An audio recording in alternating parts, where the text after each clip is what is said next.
Hi friends, it's Miss Melanie. It's almost bedtime in my house, and I bet it is in your house too. Look behind me, you can see the sky's getting a little dark. So it's just about the right time for a good bedtime story. And I have one that I'd like to read to you. My children loved it when they were your age, and I hope you love it too. It's called Caps for Sale, a tale of a peddler, some monkeys, and some monkey business. Are you ready? All right. Now, if you need to get your blankie and your lovey, go get it, and I'll wait.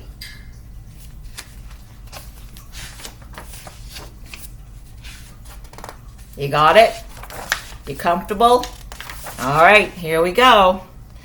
Once upon a time, there was a peddler who sold caps. But he was not like an ordinary peddler carrying his wares on his back. He carried them on top of his head. First, he had his own checked cap, then a bunch of gray caps, then a bunch of brown caps, then a bunch of blue caps, and on the very, very top, he had a bunch of red caps. See? That's a lot of hats. He walked up and down the streets, holding himself very straight, as not to tip or upset his caps. As he walked along, he called, "Caps! Caps for sale! 50 cents a cap!" One morning, he couldn't sell any caps. He walked up the street and he walked down the street, calling, "Caps! Caps for sale! 50 cents a cap!" But nobody wanted any caps that morning. Nobody wanted even a red cap. He began to feel very hungry, but he had no money for lunch. "I think I will go for a walk in the country," he said. And he walked out of town slowly, slowly, as to not upset the caps on his head. He walked for a very long time until he came to a great big tree. "That's a nice place for a rest," thought he. And he sat down very slowly under the tree, and he leaned back little by little against the tree trunk as to not disturb the caps on his head. Then he put up his hand to feel if they were straight. First his own checked cap, then the gray caps, then the brown caps, then the blue caps, and on the very, very top, the red caps. They were all there. Whew. So he went to sleep, and he slept for a very long time. And when he woke, he was refreshed and rested. But before standing up, he felt with his hand to make sure his caps were in the right place. And all he felt was his own checked cap.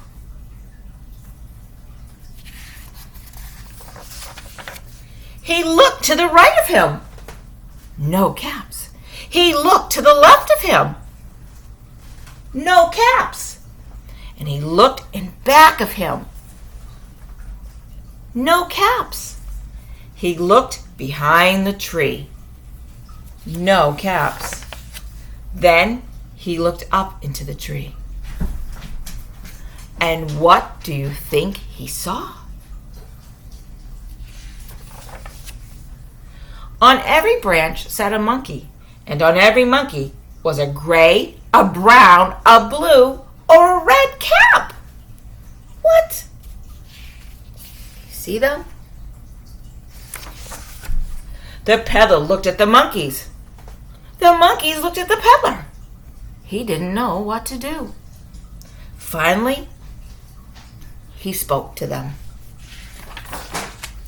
"You monkeys, you," he said, shaking a finger at them, "you give me back my caps." But the monkeys only shook a finger back at him and said, "Tz, tz, tz." This made the peddler angry, so he shook both his hands and said, "You monkeys, you give me back my caps." But the monkeys only shook both their hands back at him and said, "Tz, tz, tz." Now he felt quite angry and he stamped his foot. "You monkeys, you give me back my caps." But the monkeys, they only looked back at him and stamped their foot and said, "Tz, tz, tz." By this time, the peddler was really very, very angry. He was in the red zone, and he stamped both his feet. And he shouted, "You monkeys, you give me back my caps!" But the monkeys only stamped both their feet and said, "Tz, tz, tz." See? At last, he became so angry he took off his own cap and he threw it on the ground and he began to walk away. Wow, is he mad? But then each monkey pulled off his cap. And what do you think they did? Well, they threw all the gray caps and all the brown caps and all the blue caps and all the red caps. They came flying down out of the tree. So the peddler picked up his caps and put them back on his head. First his own checked cap, then the gray caps, then the brown caps, then the blue caps, and on the very top were the red ones. And he slowly walked back to town calling, "Caps, caps for sale, 50 cents a cap." And the book says the end. Now what was that all about? That was monkey business for sure. Between you and me, I think the monkeys were copying the peddler. Maybe he should have just said please.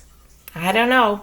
Well, I hope you enjoyed the story as much as I did telling it. I hope you have a great night, sleep well, and enjoy tomorrow. Good night.